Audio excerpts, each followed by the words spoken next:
was an island, and I was doing 80 knots. I said, I'm dead. I went into like survival mode, and I think I attribute that to being a firefighter and I'm not going out this way. Please help me, I think I'm dying.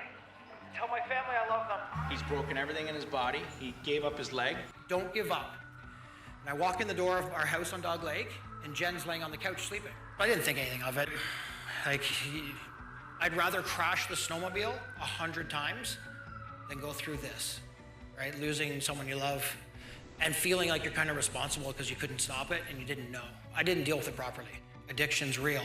Ultimately, I got arrested.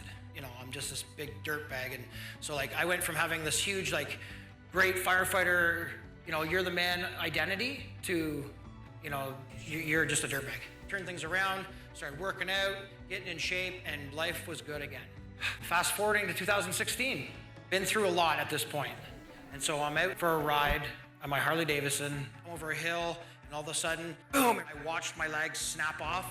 And I remember thinking to myself, I just killed myself again.